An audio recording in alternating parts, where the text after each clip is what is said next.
Our first session starts with the most crucial topic, Crystal Gazing 2021, Inclusive Workforce. For this session, allow me to introduce our speakers, Dr. Ritu Anand. She's the Chief Leadership and Diversity Officer at Tata Consultancy Services. In this role, she is responsible for identification and development of senior leaders in TCS. Under her leadership, TCS was ranked one of the top 10 companies to work for women in India and UK by AVTAR and Women in Technology. An iconic leader, a charismatic speaker in the HR community, and a doctorate in psychology. Ritu has been pivotal in bringing diversity, equal opportunity, value based leadership, and advancement of women in corporate leadership, along with being a role model for many aspirants.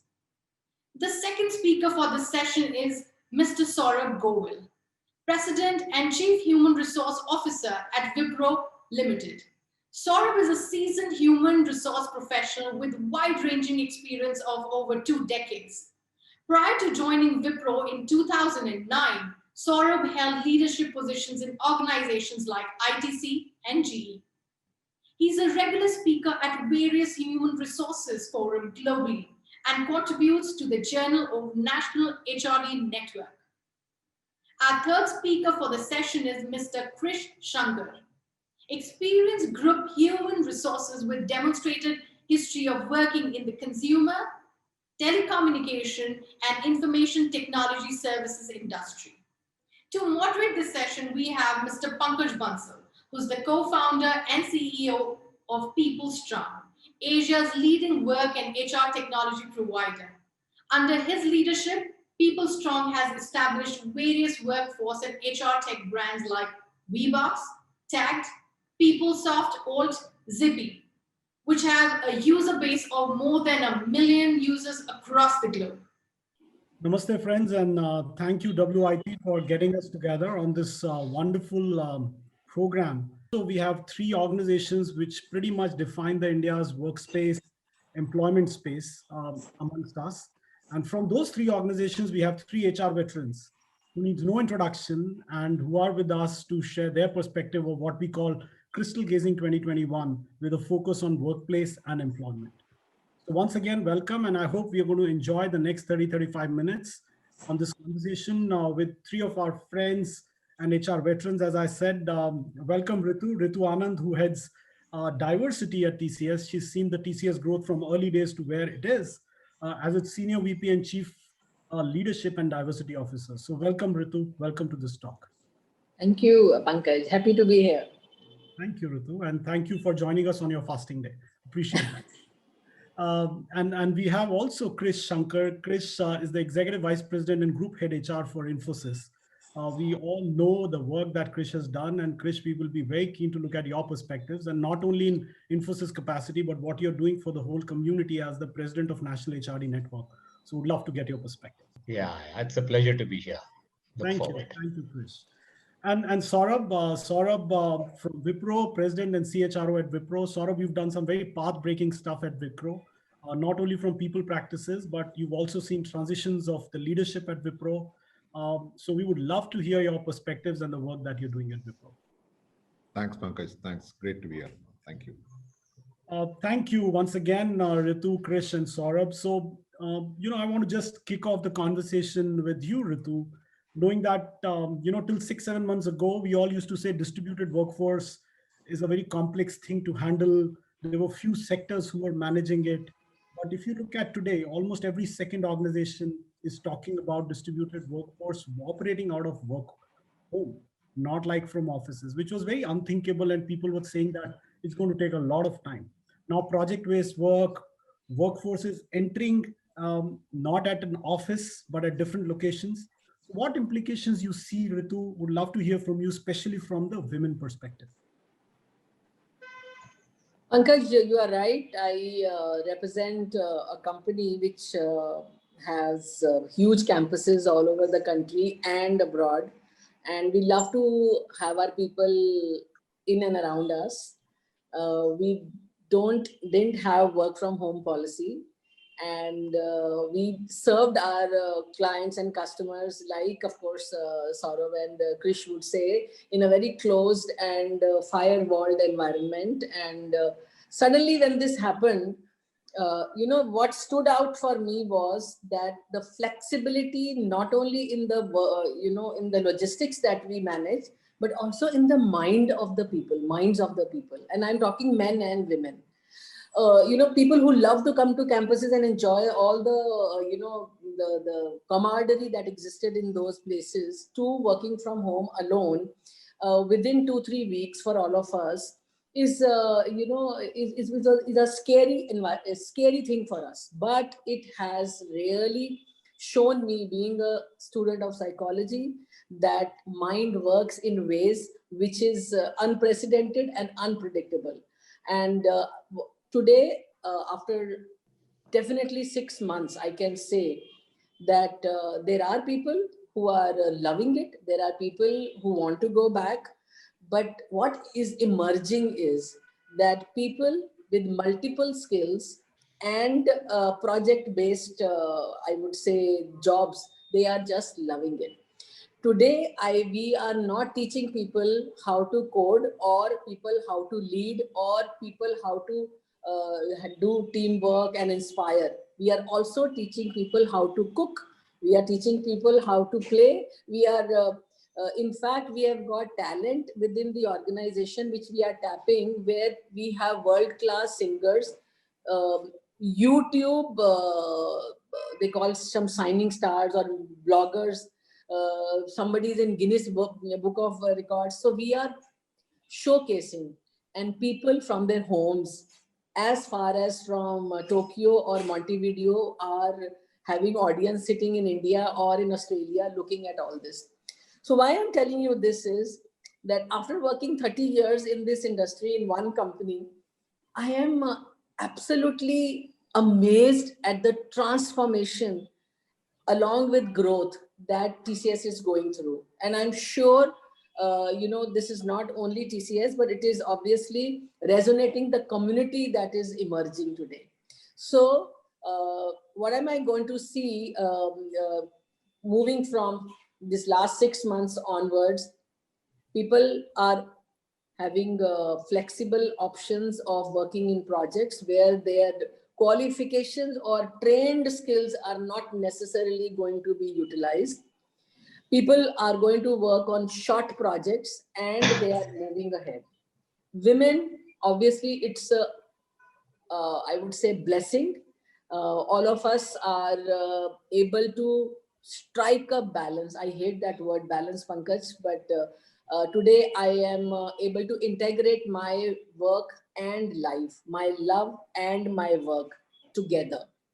I can, and I speak for 167,000 women that I have in TCS, who can move from doing a very serious conversation like this, and move and maybe make a dish and come back and have another serious conversation and deliverable for projects. So the trends are still new, and we'll speak about it. I'll take a pause right now. That sufficient to say that both men and women, like in the community, are enjoying themselves as far as this work from home is concerned.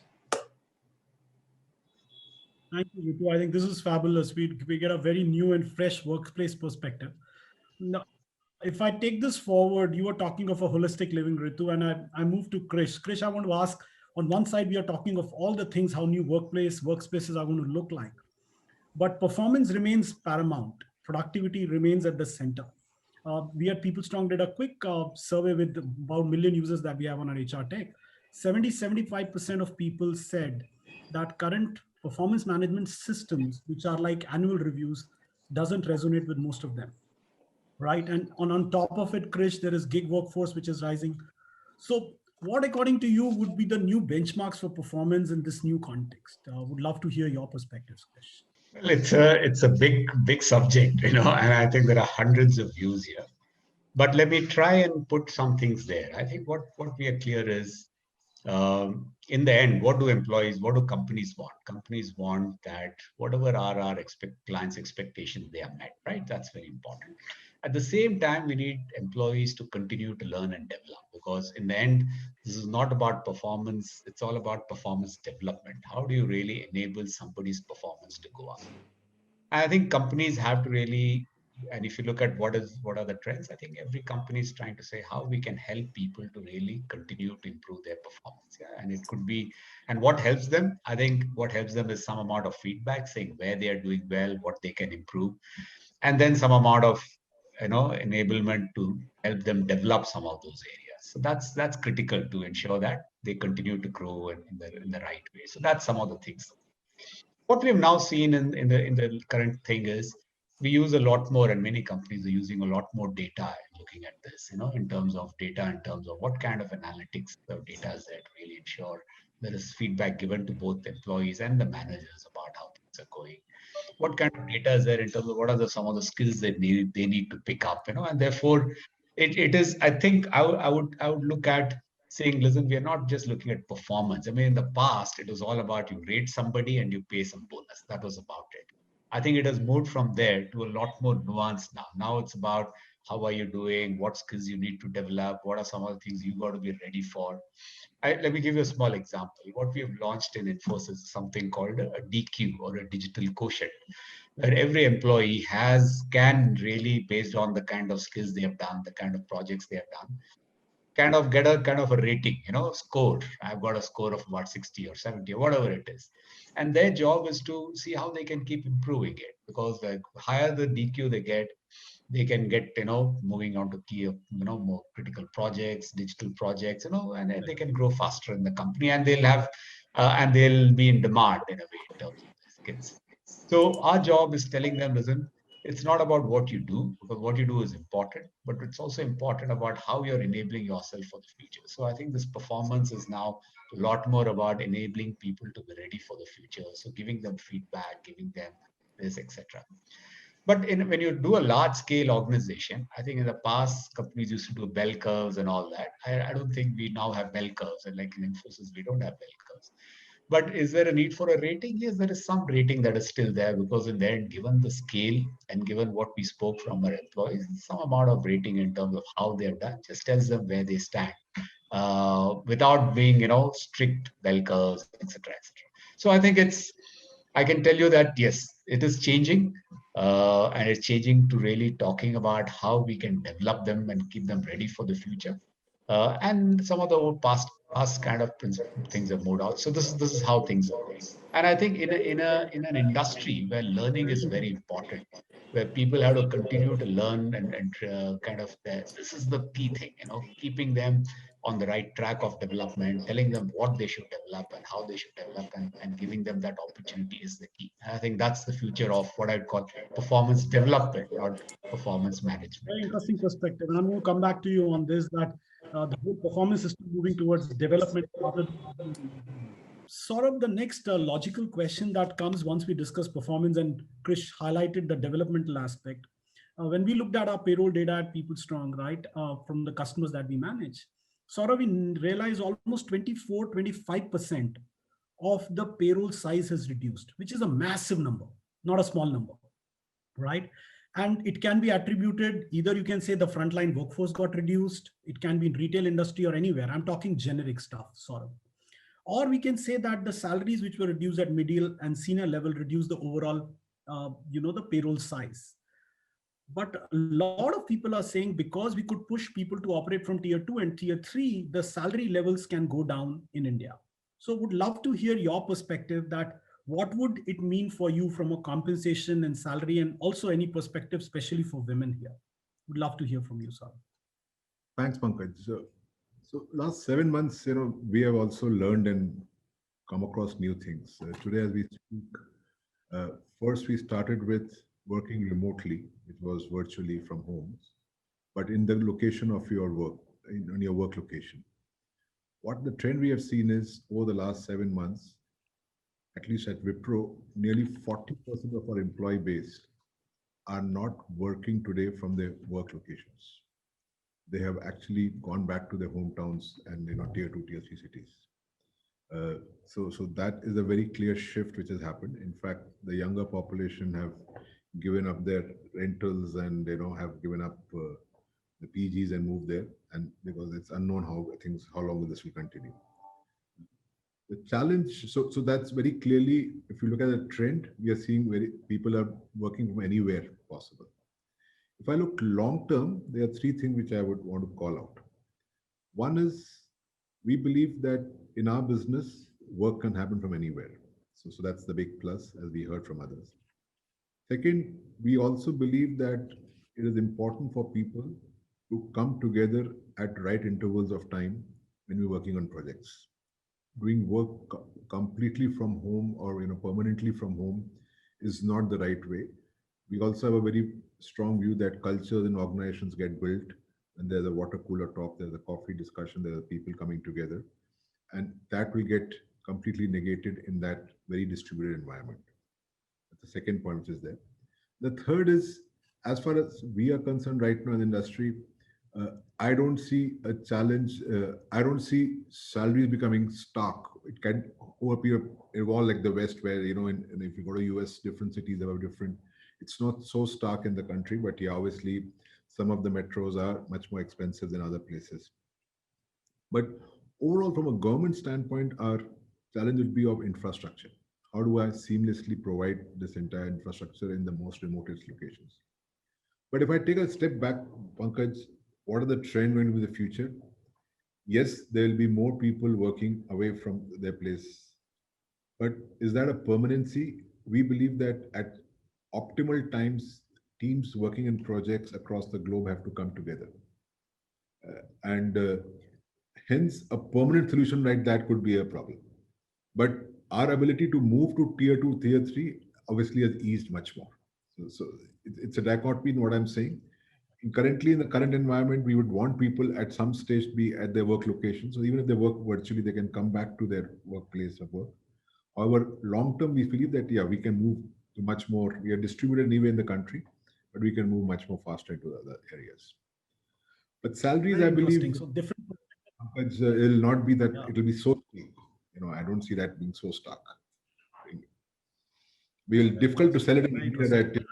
that in Lucknow you'll get 30-40% less than what you're getting in Bangalore.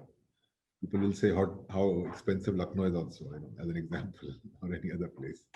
We're going to come back, Saurabh, on this to you. It's an interesting point. And Ritu, I'm coming to you for quick answers because we have about 20 minutes with us. So, Ritu, the National Stock Exchange data is still not encouraging when it comes to women, right? We still have that 3-4 women out of every 100 when it comes to CEOs and MDs.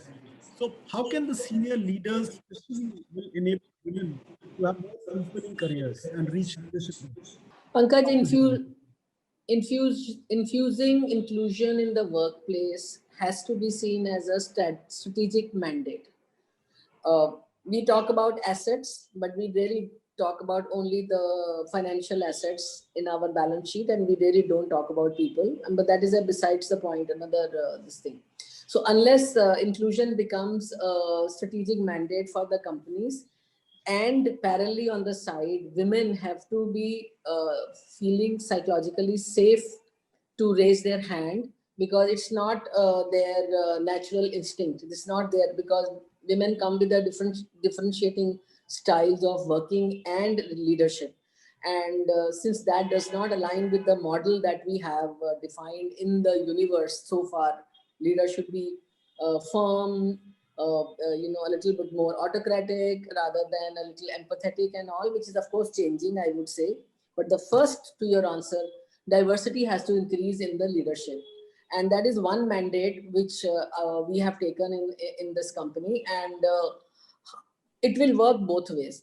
Embed, yeah, go Ritu, ahead. sorry to interrupt, but when you say 167,000 women at TCS, so did it happen by chance or it was a design that you went ahead about this whole thing? I have a very, I can say, a personal view on this. Government of India, I restrict myself to India now. Government of India did something, or our education did something, that a lot of girls went into schools and also into engineering colleges. And today, I remember Ajoy used to say that in his class, there were 2 girls in BITS Pilani. And today, there are 50-50 in the engineering colleges, like Krish and Saurabh will agree. So they were in the engineering colleges. They are smarter or as smart or smarter than the boys always, as we see the academic results. So we pick them up. More and more women clear exams if they sit through the exams. So they came in. Good thing that we did was we retained them. Our retention is our pride, and our men and women retention is just about a fraction of a decimal point different. Men attrition and women attrition. So that's my moment of pride. But then the challenge comes in, that how many of them have moved up to the next ladder. I'm very happy to say that we have moved from single digit to double digit in last 10 years or so, and a healthy double digit, but it is still not enough. Less than 15% is something I don't like. And NSE BSE index also confirms. So last point I want to say, unless it becomes a strategic mandate, women start feeling safe to raise their hands, ecosystem is inclusive, and there is a visible impact efforts being made by the who's who in the companies, it will not work. So Ritu is not saying any kind of quota, but she's saying strategic mandate. I love that approach, Ritu. So it's a very nice thing. Saurabh, Pankaj, don't insult and embarrass women by talking about quotas. I know board has quotas, but that is something the world has to understand. Yeah, so I'm saying that because this is the part people talk, Ritu, not on forums, but people come and say, you know what, I feel that positions have been reserved, which is what I wanted to highlight, that it's a strategic mandate, not the quota mindset. I think this is what we have to think differently. That this is how corporations like TCS are looking at it. So very welcome and pleasant to hear that. Thank you, Ritu. Saurabh, when you look at, there was a survey which was done by Qualtrics in US, and they said that, most millennials are ready to spend 5 or 6 years if they have some kind of job security. Yeah. So they are not thinking on contrary view that they change jobs very fast. But if that is true, or let's assume that they're going to stay longer, attrition is going to reduce. How will we handle the cross-cultural teams, multi-generational teams in the same organization? Is collaboration going to take hit or no? How are you seeing that, especially in remote working context? Quick one, Saurabh, from you. Yeah, quick one. So one is, I think we have been blessed as an industry to always have a very mixed generation working with us. We always had an average population, if you age in the companies, has been very low, and we have people, senior leaders, so in a very mixed bag. Second is working remote is not being working disconnected is a view. It's virtual, and there'll be 2 or 3 enablers to drive this. One is, I think, values of the company bring people together. What you stand for, what is the purpose, which cuts across any generation, any diverse group, any age group. I think that binds the company together. Second will be the technology will be a big enabler. How people are able to use technology and able to collaborate and use different forums to be together. And third is, I think one common thread is coming is that learn it all. As people say, everybody in this phase where whatever stage in your career you are, we are all students and learning. How can we be interdependent on each other to continue to learn and do better for yourselves and the organization? These are 3 things which I think will make sure that very different groups of people very cohesively work and build the organization for the future. So values, tech, and learn it together. Saurabh, I'm going to again come back to you that how do you do it with 100,000 people, 200,000 people? It's so hard.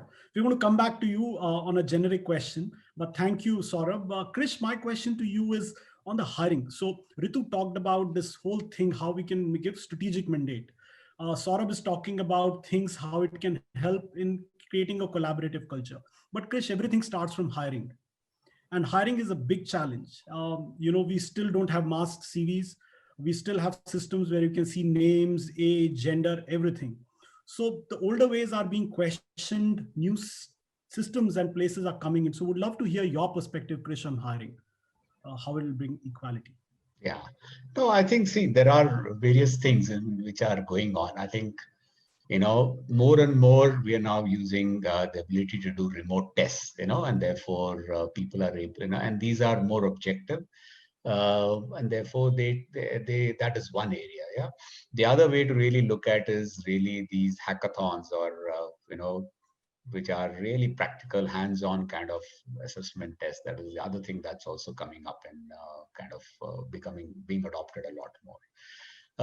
I think there is this talk of AI and stuff like that. That's all used a little bit, ensuring that you kind of shortlist, but we're not really going beyond that to select, because I think that we still have to ensure things are better there in terms of various things. But I think on the whole, tests and selection at the fresher level are quite objective, quite because we deal with a large scale, and I don't think we can deal. And that scale means you need to have really objective ways of really assessing and selecting people. And I think that most companies have that, yeah. And I think at that level that is there. We will see much more as we go forward. You'll see much more technology being used, much more use of video interviews, more hands-on kind of hackathons. Those kind of things will be much more used as we go forward. But I think those are some of the things. Yeah, but can we truly equal and excellent, Krish? Means when equality takes over, then excellence takes a backseat. If excellence come forward, equality takes a backseat. Do you struggle with that? And would love to hear any other member also, but Krish, from you first, quick one. No, I see. I think if I look at a fresher thing where there's a lot more objective thing, a lot more focus is on ensuring that you have the right quality. Yeah. And I think at that level, I think the quality and the merit is very important, and that's what companies focus. And as Ritu mentioned, if you were to just look at women, I think we've been able to really get almost 50%, between 45 to 50% women joining at that level, because the quality is good. I think they are, as Ritu also said, they're pretty smart generally. I think that's there. How we can improve it? Yes, there are always scope to improve it and ensure that. But it is at that level, I think it is really to ensure that getting the pool applying to you or getting the pool coming in, you should have a lot more focus on getting more women. But then when you select, you ensure that it is selected on the right objective criteria. To add to that, Pankaj, I agree with that entry level are not a challenge. It's very merit based. It is driven from the fact that our challenge is more how do, as the strategic mandate, how do we take it at the levels, and how do we hiring will not be a challenge. It's more at internal organization practices which help women to grow. Practices. That's where we are struggling. Very interesting. Yeah, so Ritu, Saurabh is saying it's not just entry, how we take people from that point forward. Probably would love to hear from you. What's that strategic mandate when you said, can you elaborate on it? This focus of diversity, equity, and inclusion reports to CEO. That is one. Sometimes you have to do that kind of sponsorship visible to the last trainee who knows that my company promotes this. Second is have, of course, a plan. And I want to talk about equity over here. We launched Champions of Equity. The conversation about equality is diminishing and equity is coming up. Being fair to everybody. A disabled person and a woman and a man or a LGBTQ person will need different things, and being fair. Giving a higher stool to a short girl and a shorter stool to a tall man is the kind of picture we created, and our CEO took the first pledge of equity. And so these kind of things will mobilize a lot of people within this. And I want to, really focus on that. Let's take the conversation to equity, knowing that human beings are different. People want to work in holistic environment, they don't operate in compartments. Fair point, Ritu. Let me ask a question from you and then to you, Krish. Who owns this agenda? Is it like CHRO? Is it the diversity head? Is the CEO? Who's owning the agenda? Quick one. Yeah, I'm holding it, and this position reports to CEO, and that's the focus I'm talking about. That's a strategy I'm talking about. 20 years it is under. Saurabh, according to you, it's a business agenda. It's a business very clearly. It's business agenda. It's a must to do. Today, for all our organizations, most of our revenues come from outside of this country. and if you go and speak to those clients, they're expecting that kind of senior leadership representation in diverse women. So Incredible. do it. It's a must to do. It's not a nice to do. Fair point. Krish, what's wonderful? Thank you, Saurabh. Krish, what's your view? No, I think, Who see, owns firstly, I think there are these paths. It has to be a business agenda. It has to be an agenda where it's not an HR thing, but it is the whole company and the leadership really driving it. And that's what will make the difference. And that's what we see. Yeah. Number one. Number two, I think there are two parts that we've got to build. One is we got to build an inclusive culture, which really ensures that you're able to retain people, you're to provide the right career path, and at critical points in time for women, there are the right opportunities for them to really manage through that. Yeah, that's important because that's the one part. The other part is really ensuring that we are much more go out and ensure that where possible you attract more diverse candidates who can come in. Yeah. For example, I think one of the options that this thing is allowing us is, can we tap into a lot more women who are not able to commute but can work from home a lot more, and therefore this is an opportunity to tap into lots more of that women who are there. So therefore there is now this opportunity to see how we can expand the pool of candidates and therefore look for more diverse candidates that you can tap into. But once you get that, you got to select them on merits, train them on merits, and ensure that you have an inclusive culture, which really ensures that they grow in that. I think that's where both parts need to be done. Thank you, Krish. Thank you. So probably we have time for one question, quick answers. Ritu, can you go on mute again? It's okay. Sorry. So a quick one. This is the last question, probably given the time. Death of a single skill set. What do you think of you? The single skill sets are dead. If it is true, how should we prepare, especially women, for this future? We need to Saurabh, I'll come back to you. Yeah, Ritu, you can go first, please. we need to defocus ourselves from men and women as far as skilling is concerned. Men and women both needs to go by their internal aspirations, and we need to encourage that.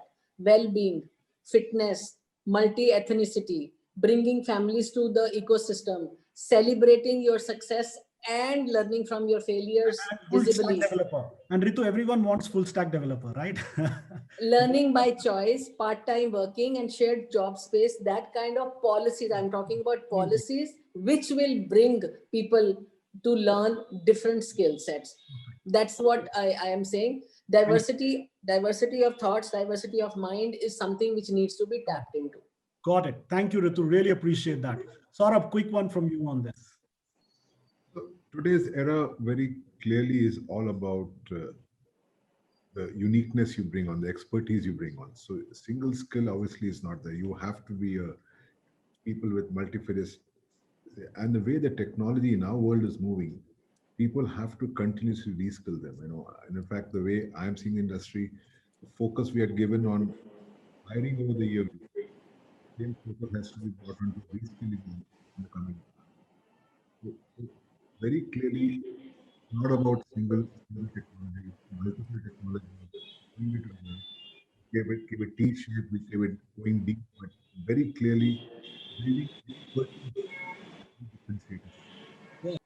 Thank you, Saurabh. Really appreciate that. And before we close, Krish, your quick comment on that death of single skill set. Well, I think, see, this is, there's been lots of talk on it, from a T-shaped career. That's what people are talking, that you need one depth and then you need some breadth. Then they move to what they call as a pie shape or a comb shape or whatever it is, that you need 2 or 3 kind of specialization. I think these are all changing. I think the point is, I think in IT, what happens is that there is one skill that is core, but you got to start building something on it. Yeah. And therefore, maybe you know a little bit of Java or .NET, but then you start building something on top of it. And that is important. Yeah. And I think uh, if you want to say it's death of single skill, I would say no. It's about building a repertoire of skills for them to really grow. Yeah. And therefore, you may still have 1 or 2 which are core, but you got to start building as you go forward, especially if you look at some of the newer digital skill areas where I think lots of newer things are coming up and people will have to learn. I think that's the focus. I think getting people to look at, I've got this strong base. What else can I learn and how I can develop is what we need to really look at. Perfect. Thank you, Krish. Thank you, Saurabh. Thank you, Ritu. I think I'm thinking of Warren Bennis, who said narrow specialist and deep generalist. You figure out what you want, right? But the inch deep and mile wide won't work. That's what I hear from you. I wish we had 300 minutes, because with three of you, I can see the passion and the content. We didn't get the time to fight with each other or loggerheads, though we are friends, but there were many topics which we could have gone deeper. But I'm sure we'll have more opportunities in future. Thank you once again, Krish, Saurabh, and Ritu for participating. Thank you, team WIT, Women in Technology, Anu, Shweta, and team for giving us this opportunity. Hope this will help all the audience to move and understand workplaces and employment better. Thank you. Have a great day. Namaste. Thank you, Thank you. Pankaj. Everyone. All the best. Thank you. Thank you for this wonderful insight, Ritu, Saurabh, Krish, and Pankaj.